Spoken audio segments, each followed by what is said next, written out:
Bonjour à tous et bienvenue sur ce tutoriel sur l'analyse de log.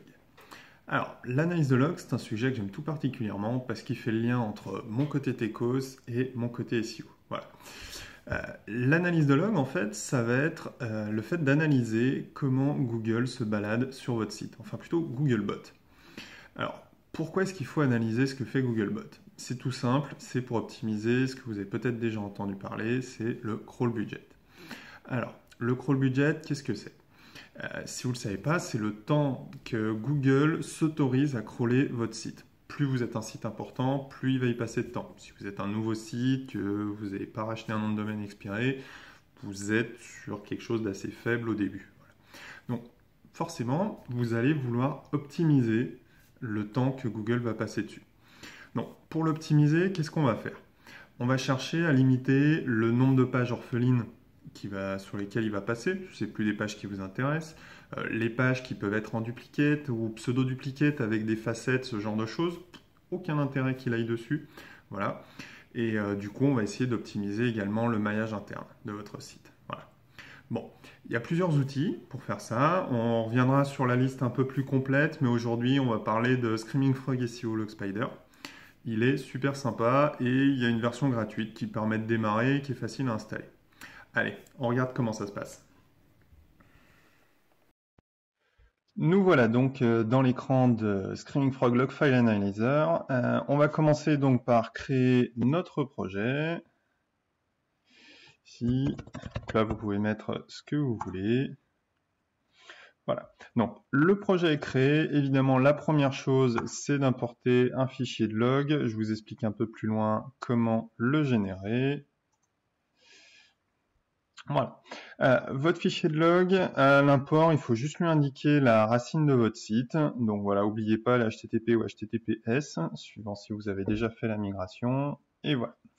Donc, sur 1000 lignes qu'il y avait dans mon fichier, on est sur un import qui est super rapide. Là, vous le voyez, j'ai pas encore pris la version payante. Je voulais la faire en version gratuite. C'est sans doute ce que vous ferez vous au début aussi. Vous êtes limité à 1000 events de bot. Voilà. Donc, premier écran sur Screaming Frog, on a donc trois graphiques, on va en regarder deux, surtout celui-ci et celui-ci. On a du coup la partie ici qui est vraiment sur la partie santé de votre site. On le voit, on a la barre qui est en vert, donc c'est les codes 200, donc c'est tout se passe bien sur la quasi-totalité des passages du bot. On voit les cas qui sont à surveiller, donc c'est les cas des redirections 300. On voit qu'il y en a quelques-unes, mais pas trop, donc tout va bien. Des erreurs 404, a priori, on n'en a pas. On aurait ici une petite erreur 500, donc bon, ce sera à creuser, mais on n'est pas violent. Voilà, donc là, ça vous permet vraiment de voir l'état de santé de votre site par rapport au crawl de Google. Si vous aviez des 404 dans tous les sens, sur des mises à jour de votre site ou ce genre de choses, ça peut être des points à vraiment surveiller. Et si vous commencez à avoir beaucoup de 301, pareil, à part si vous êtes en pleine migration, c'est plutôt à surveiller. On va aller maintenant sur la partie event. Ici, en fait, on a vraiment une répartition qui est entre les différents bots qui passent sur votre site. On va pas forcément surveiller que Googlebot. Vous voyez, on a du Pingbot, on a du Baidu, etc., du Yandex. On a également un split entre Googlebot, Google Mobile et Google Smartphone. Vous le verrez, on n'a pas Google Images. Bon, depuis les mises à jour récentes de Googlebot Images, on va se dire que c'est un peu moins important. Ici, pour finir sur la vue URL, en fait, on va avoir le nombre d'URL différentes qui sont crawlées. Donc ça vous permet de voir votre popularité quotidienne. On voit que a priori au 1er avril, j'ai eu beaucoup plus d'URL différentes de crawlées que par exemple le 3 avril. Voilà. Ça.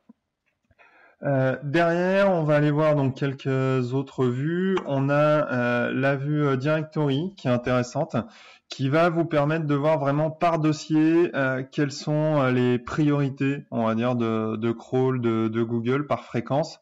Donc là, on voit dans la partie WP Content, donc vu que je suis sur un WordPress, on a pas mal de données qui sont dans plugin, thème et upload. Donc bon, c'est normal, j'ai des images qui se trouvent là-dedans, j'ai quelques CSS, JS, voilà. Bon, ça sera sans doute à optimiser, il y a un peu beaucoup à mon goût. On a derrière, on retrouve du coup les trois principales catégories de mon site, donc du coup ça c'est plutôt cohérent. On a donc la partie e-commerce, architecture web et SEO. Et derrière, si on déplie, on peut voir comment ça se répartit. Donc là, on voit, on a du Magento, du web marketing ici. Dans la partie SEO, voilà, on a la partie optimisation on-site, netlinking. Du coup, ça permet vraiment de voir quelles sont les pistes que Googlebot va plutôt aller crawler. Voilà, donc cette vue est assez intéressante. On a également la vue URL ici, où on a vraiment presque en format tableau une vue en brut de tous les crawls donc du bot. Si on classe par nombre d'events ici, plutôt là, voilà. On va voir que dans les premiers points, on a donc forcément le robot.txt qui est comme le sitemap derrière sont les deux points les plus crawlés. C'est pas étonnant, tous les bots passent par là. On a la page d'accueil également, donc ça c'est une bonne chose. C'est cohérent avec le PageRank que j'essaye de lui donner via mon maillage interne. Et puis on retrouve derrière un point qui est intéressant, c'est cette page-là. Alors, pourquoi elle est intéressante? Parce que c'est une des pages que j'ai le plus en termes de visites sur mon site. Également celle-là, je crois paramétrage taxe et comment gérer les promotions panier sont deux pages qui reçoivent beaucoup de visites et du coup Googlebot il vient un peu plus souvent que les autres les voir. Donc là on a une corrélation, donc ça c'est un point intéressant pour vous. Dites-vous que si je les mets à jour, forcément Googlebot le verra plus vite. Voilà. Ça, il corrèle un peu les deux. Voilà, on voit également qu'on a des parties avec du JS, ce genre de choses. Donc ça sera peut-être des choses qu'il faudra que je fusionne du coup pour limiter le nombre de hits du bot là-dessus et qu'il passe du temps plutôt sur d'autres pages. Voilà. On va aller voir maintenant, on va croiser de la donnée avec donc un log du bot de Screaming Frog. Donc pour ça, on va lancer le Screaming Frog Spider. Alors, donc ici, donc c'est l'autre logiciel de Screaming Frog que vous connaissez sans doute. Pareil, il en existe une version gratuite. Ici, le crawl qu'on va faire, on va être sur un crawl en mode Spider. Alors, il y a deux types de crawls qui pourront être intéressants, ça va être la partie Spider et la partie List. Dans ce tuto, on va se concentrer uniquement sur la partie Spider. Pourquoi? Parce qu'on va lui faire parcourir le site à sa façon, comme pourra le faire un utilisateur en fait. Et l'idée, ça va être de voir est-ce que Google crawl différemment de ce que crawlerait un utilisateur. Donc ça peut être intéressant. Si on le faisait en mode liste, en fait, on lui pousserait ni plus ni moins que notre sitemap pour voir quelles sont les URL que je lui indique et quelles sont les URL que lui trouve et du coup identifier plus facilement des pages orphelines. Mais on va déjà faire l'exercice comme ça. Donc là, je lui laisse crawler mon site, donc ça va être assez rapide. Et voilà, on est arrivé au bout. Ok. Donc, volontairement, je vais filtrer sur les pages uniquement HTML. Ici, je lui fais un export que je vais enregistrer là. Voilà, le temps qu'il le sauvegarde. Parfait. Ici, on va aller ouvrir le fichier Excel. Comme ça, je vous montre à quoi ça ressemble. Voilà. On a donc la liste de toutes nos pages qui ont été crawlées, donc on retrouve à peu près 82 lignes, donc ça c'est cohérent, c'est le nombre de pages que j'ai. On va du coup supprimer ici quelques colonnes qui vont pas être super utiles dans le cadre de ce qu'on veut faire. Ici, tac, on va garder la partie des indications robots. La partie canonical, size, word count, ici, tac, tac, tac, text ratio, on s'en fiche. Le hash, response, tac. Voilà, je le fais en live. Tac, tac, tac, bon. On va le faire en plusieurs fois. Et voilà. Ok, donc, on enregistre ce fichier.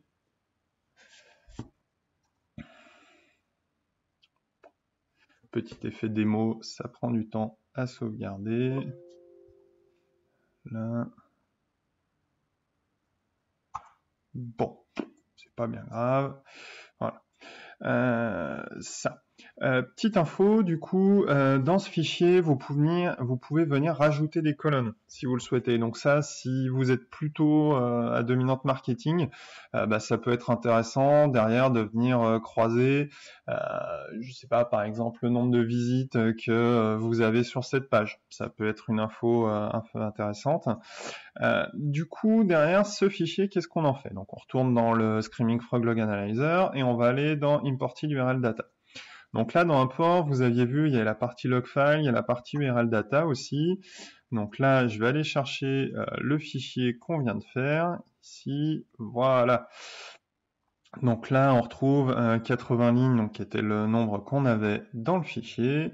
Et maintenant, si on retourne dans la partie URL ici, on voit qu'on a une partie view qui est disponible. Donc ça, cette partie view, elle va vraiment nous permettre de croiser les données. Du coup, si on va sur Match with URL Data, en fait, il va nous retirer des logs tout ce qui n'est pas dans la liste des URL qu'on a importées.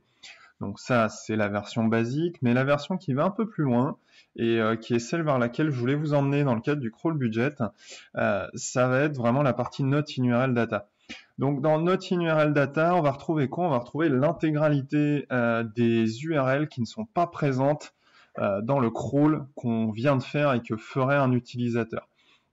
Donc du coup, l'idée, c'est de retrouver tout ce qui est potentiellement de la page orpheline ou de la page sur laquelle on n'a pas envie que Google y perde trop de temps à se balader. Là, je vais volontairement le classer par num d'event derrière, et puis on va aller chercher des petites choses. Donc, on voit forcément notre robot.txt, ça, le crawl, le spider, il l'a pas. C'est normal, la partie sitemap, on s'inquiète pas trop. Là, derrière, on commence à partir sur du JavaScript. Est-ce que j'ai envie qu'il passe beaucoup de temps là-dessus? Non, ça fera partie des petites choses qu'il faudra que j'améliore ou que je fusionne les JavaScript. Ça peut être une bonne manière d'optimiser le crawl budget, ça va être de fusionner les différentes ressources, qu'on soit sur du JS, du CSS, voilà. Là, on retrouve un autre sitemap, jusque-là, rien de trop grave. Là, on a un Apple App Site Association qu'il faudra que je jette un petit coup d'œil à ce truc-là.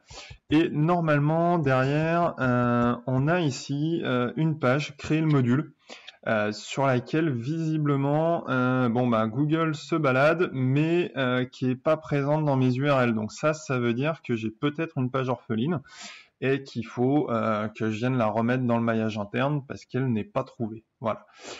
Pourtant, on a bien 200, donc c'est pas une redirection, c'est intéressant. Voilà. On a un point, je sais pas si je vais le retrouver là. Non, ça va être l'inverse.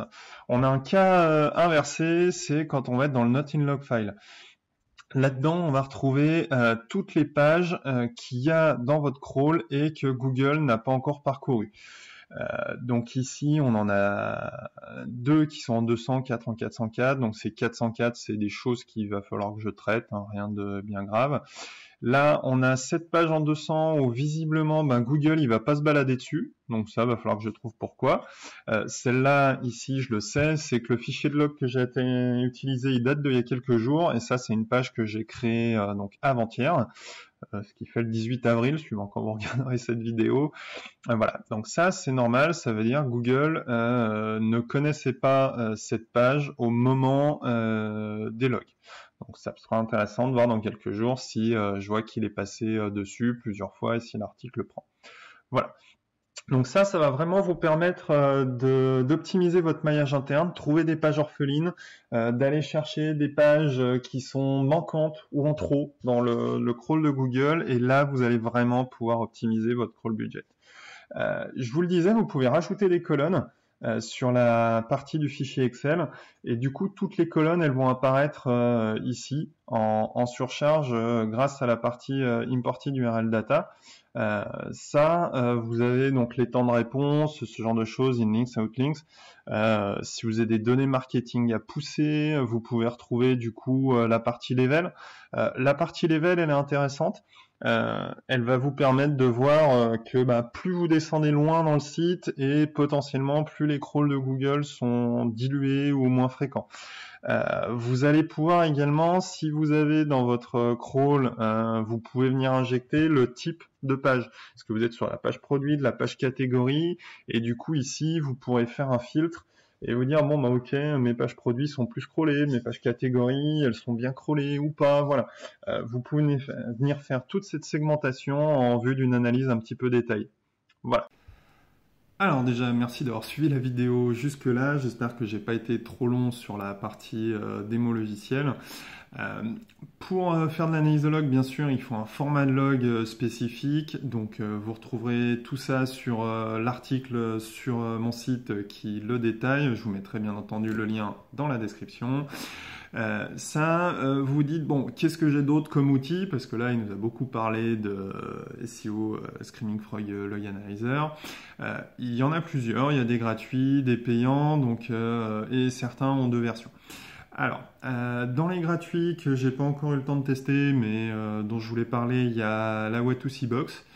Si vous avez eu l'occasion de la tester, je suis preneur de retour dans les commentaires, c'est toujours intéressant.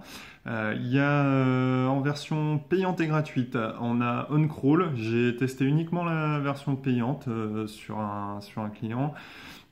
On a une version gratuite avec une machine virtuelle, donc qui est sans doute sympa. Pareil, si vous avez eu l'occasion de la tester, allez-y, lâchez-vous.